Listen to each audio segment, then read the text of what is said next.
ओम शांति। 14 जनवरी 2025 के भगवान के महावाक्य है, मीठे बच्चे, तुम्हारी नज़र शरीरों पर नहीं जानी चाहिए। अपने को आत्मा समझो, शरीरों को मत देखो। आज का प्रश्न है, हर एक ब्राह्मण बच्चे को विशेष किन 2 बातों पर ध्यान देना है? पढ़ाई और दैवी गुणों पर। कई बच्चों में क्रोध का अंश भी नहीं है, कोई तो क्रोध में आकर बहुत लड़ते हैं। बच्चों को ख्याल करना चाहिए कि हमको दैवी गुण धारण करके देवता बनना है। कभी गुस्से में आकर बातचीत नहीं करनी चाहिए। बाबा कहते हैं, किसी बच्चे में क्रोध है तो वह भूतनाथ भूतनाथिनी है। ऐसे भूत वालों से तुम बात भी नहीं करनी चाहिए। आज का गीत है, तकदीर जगाकर आई हूँ। ओम शांति। बच्चों ने गीत सुना और कोई भी सत्संग में कभी रिकॉर्ड पर नहीं समझाते हैं।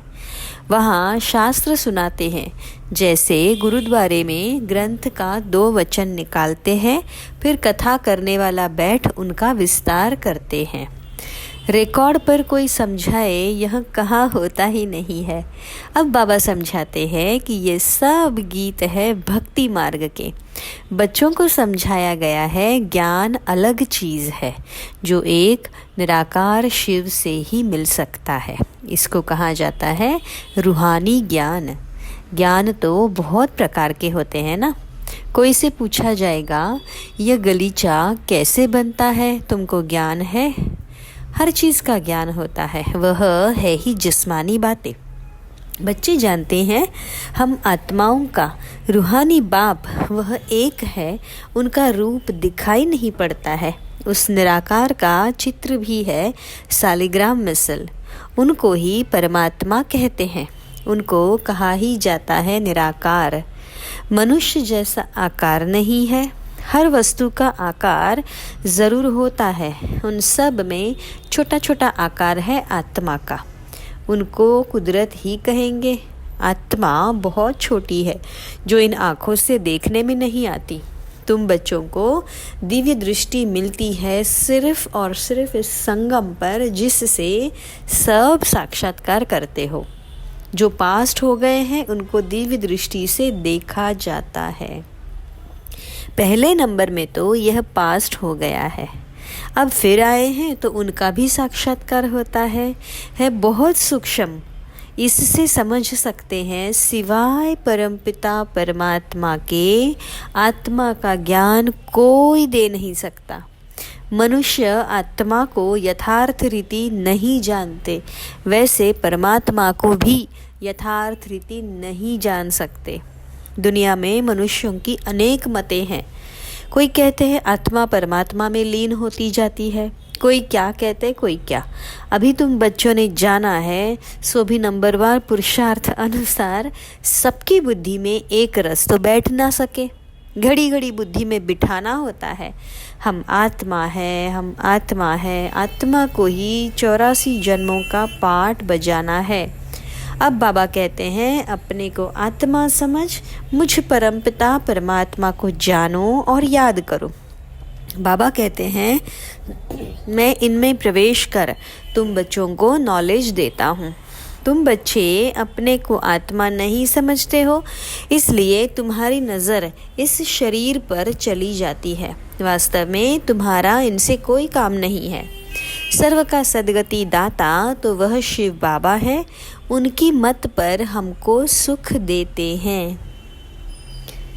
उनकी मत पर हम सबको सुख देते हैं। इनको भी अहंकार नहीं आता कि हम सबको सुख देते हैं। जो बाबा को पूरा याद नहीं करते हैं, उनसे अवगुण नहीं निकलते हैं। अपने को आत्मा निश्चय नहीं करते हैं। मनुष्य तो न आत्मा को न परमात्मा को जानते हैं। सर्वव्यापी का ज्ञान भी भारतवासियों ने फैलाया है। तुम्हारे में भी जो सर्विसेबल बच्चे हैं वही समझते हैं, बाकी सब इतना नहीं समझते हैं। अगर बाप की पूरी पहचान बच्चों को हो तो बाबा को याद करें, अपने में दैवी गुण धारण करें। शिव बाबा तुम बच्चों को समझाते हैं, यह है नई बातें, ब्राह्मण भी ज़रूर चाहिए। प्रजापिता ब्रह्मा की संतान कब होते हैं यह दुनिया में किसी को पता नहीं है। ब्राह्मण तो ढेर के ढेर है, परंतु वह है कुख वंशावली, वह कोई मुख वंशावली ब्रह्मा की संतान नहीं है। ब्रह्मा की संतान को तो ईश्वर बाबा से वर्षा मिलता है, तुमको अब वर्षा मिल रहा है ना। तुम ब्राह्मण अलग हो, वो अलग है। तुम ब्राह्मण होते ही हो संगम पर, वह होते हैं द्वापर कलियुग में। यह संगम युगी ब्राह्मण ही अलग है। प्रजापिता ब्रह्मा के ढेर बच्चे हैं, भल हद के बाप को भी ब्रह्मा कहेंगे क्योंकि बच्चे पैदा करते हैं, परंतु वह है जिस्म की बात।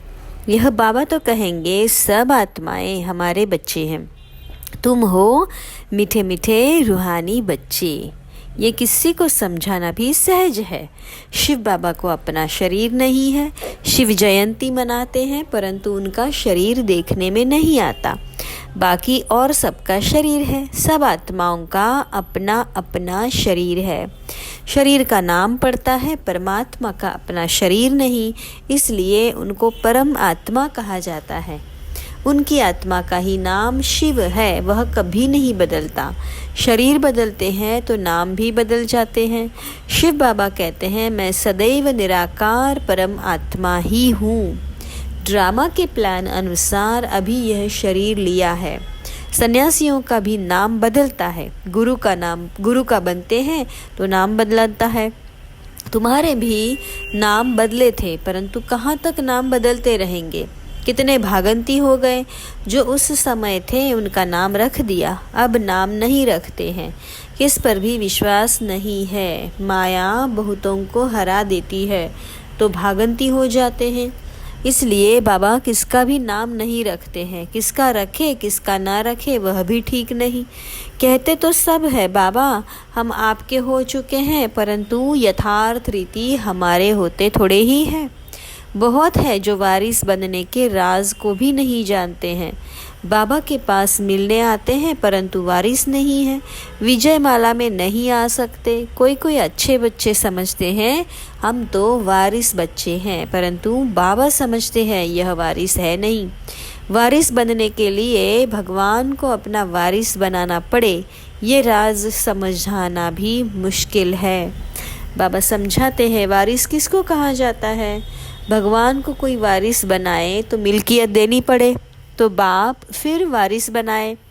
मिल्कियत तो सिवाय गरीबों के कोई साहूकार दे ना सके। माला कितनी थोड़ों की बनती है, यह भी कोई बाबा से पूछे तो बाबा बता सकते हैं। तुम वारिस बनने के हकदार हो व नहीं, यह बाबा भी बता सकते हैं। ये कॉमन बात है समझने की। वारिस बनने में भी बहुत अक्ल चाहिए।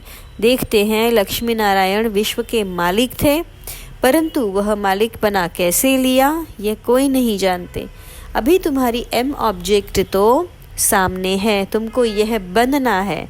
बच्चे भी कहते हैं हम तो सूर्यवंशी लक्ष्मी नारायण बनेंगे, ना कि चंद्रवंशी राम सीता। राम सीता की भी शास्त्रों में निंदा की हुई है, लक्ष्मी नारायण की कभी निंदा नहीं सुनेंगे। शिव बाबा की श्री कृष्ण की भी निंदा की है। बाबा कहते हैं मैं तुम बच्चों को इतना ऊंचते ऊंच बनाता हूँ, मेरे से भी बच्चे तीखे चले जाते हैं। लक्ष्मी नारायण की भी कोई निंदा नहीं करेंगे। बल श्री कृष्ण की आत्मा तो वही है, परंतु न जानने के कारण निंदा कर दी है। लक्ष्मी नारायण का मंदिर भी बड़ा खुशी से बनाते हैं। वास्तव में बनाना चाहिए राधे कृष्ण का, क्योंकि वह सतो प्रधान है।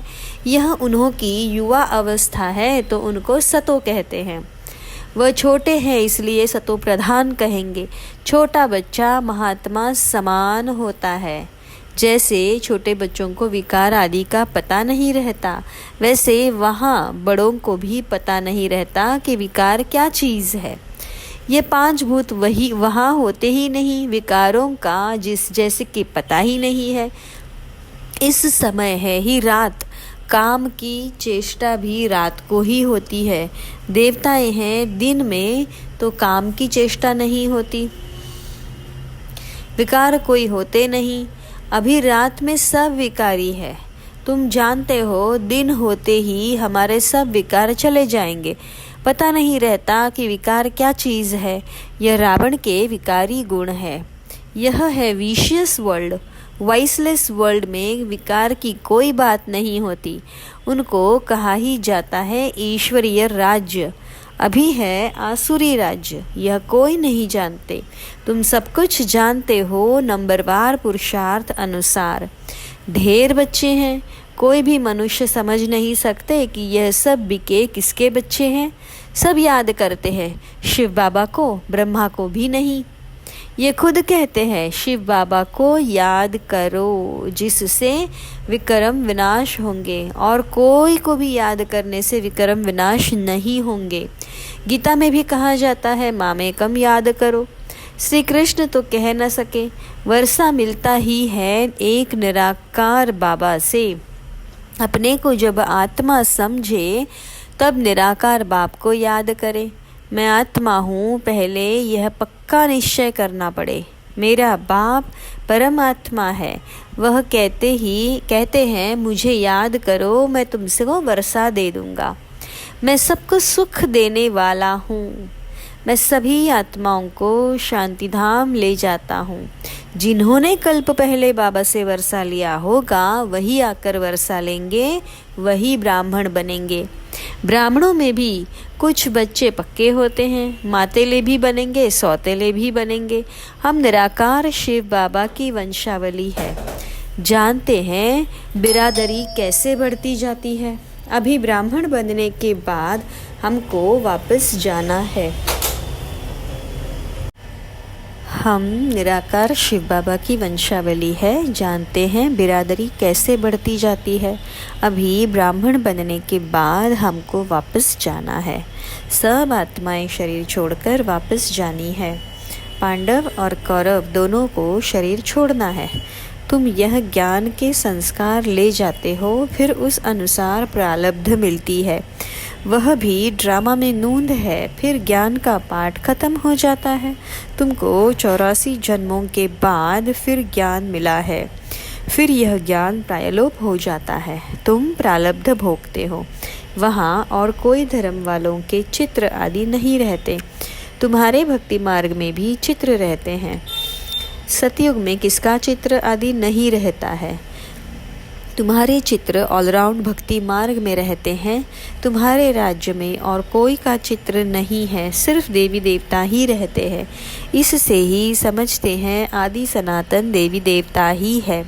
पीछे सृष्टि बढ़ती जाती है। तुम बच्चों को यह ज्ञान सिमरण कर अतीन्द्रिय सुख में रहना है। बहुत पॉइंट्स है, परंतु बाबा समझाते हैं माया घड़ी घड़ी भुला देती है। तो यह याद रहना चाहिए कि शिव बाबा हमको पढ़ा रहे हैं। वह है ऊंच ते ऊंच। हमको अब वापस घर जाना है। कितनी सहज बातें हैं। सारा मदार है याद पर। हमको देवता बनना है। दैवी गुण भी धारण करने हैं। 5 विकार है भूत। काम का भूत, क्रोध का भूत, देह अभिमान का भी भूत होता है। हाँ, कोई में जास्ती भूत होते हैं, कोई में कम। तुम ब्राह्मण बच्चों को पता है यह 5 बड़े भूत है। नंबर 1 है काम का भूत, सेकंड नंबर है क्रोध का भूत। कोई रफ डफ बोलता है तो बाबा कहते हैं यह क्रोधी है। यह भूत निकल जाना चाहिए, परंतु भूत निकलना बड़ा मुश्किल है। क्रोध 1-2 को दुख देता है। मोह में बहुतों को दुख नहीं होगा। जिसको मोह है उनको ही दुख होगा। इसलिए बाबा समझाते हैं इन भूतों को भगाओ। हर बच्चे को विशेष पढ़ाई और दैवी गुणों पर अटेंशन देना है। कई बच्चों में तो क्रोध का अंश भी नहीं है। कोई तो क्रोध में आकर बहुत लड़ते हैं। बच्चों को ख्याल करना चाहिए हमको दैवी गुण धारण कर देवता बनना है। कभी गुस्से से बात नहीं करनी चाहिए। कोई गुस्सा करता है तो समझो इनमें क्रोध का भूत है। वह जैसे भूतनाथ भूतनाथिनी बन जाते हैं। ऐसे भूत वालों से कभी बात भी नहीं करनी चाहिए। एक ने क्रोध में आकर बात की, फिर दूसरे में भी भूत आ गया तो भूत आपस में लड़ पड़ेंगे। भूतनाथिनी अक्षर बड़ा छीछी है। भूत की प्रवेशता नहीं हो जाए इसलिए मनुष्य किनारा करते हैं। भूत के सामने खड़ा भी नहीं होना चाहिए, नहीं तो प्रवेशता हो जाएगी। बाबा आकर आसुरी गुण निकाल दैवी गुण धारण कराते हैं। बाबा कहते हैं, मैं आया हूँ दैवी गुण धारण कराए, देवता बनाने। बच्चे जानते हैं हम दैवी गुण धारण कर रहे हैं, देवताओं के चित्र भी सामने हैं। बाबा ने समझाया है, क्रोध वाले से एकदम किनारा कर लो, अपने को बचाने की युक्ति चाहिए। हमारे में क्रोध ना आ जाए, नहीं तो 100 गुना पाप पड़ जाएगा। कितनी अच्छी समझानी बाबा बच्चों को देते हैं। बच्चे भी समझते हैं। बाबा हूँ बहू कल्प पहले मुआफिक समझाते हैं। नंबरवार पुरुषार्थ अनुसार समझते ही रहेंगे। अपने ऊपर भी रहम करना है, दूसरे पर भी रहम करना है। कोई अपने पर रहम नहीं करते, दूसरे पर करते हैं तो वहाँ ऊंच चढ़ जाते हैं, खुद रह जाते हैं। खुद विकारों पर जीत पहनते नहीं, दूसरे को समझाते हैं, वह जीत पहन लेते हैं। ऐसे भी वंडर होता है। अच्छा, मीठे मीठे सिक्के लधे बच्चों प्रति माता पिता बाप दादा का याद प्यार और गुड मॉर्निंग। रूहानी बाप की रूहानी बच्चों को नमस्ते। धारणा के लिए मुख्य सार, ज्ञान का सिमरण कर अतीन्द्रिय सुख में रहना है। किसी से भी रफ ढफ बातचीत नहीं करनी है। कोई गुस्से से बात कर रहे तो उससे किनारा कर लेना है। भगवान का वारिस बनने के लिए पहले उन्हें अपना वारिस बनाना है। समझदार बन अपना सब कुछ बाबा के हवाले कर ममत्व मिटा देना है।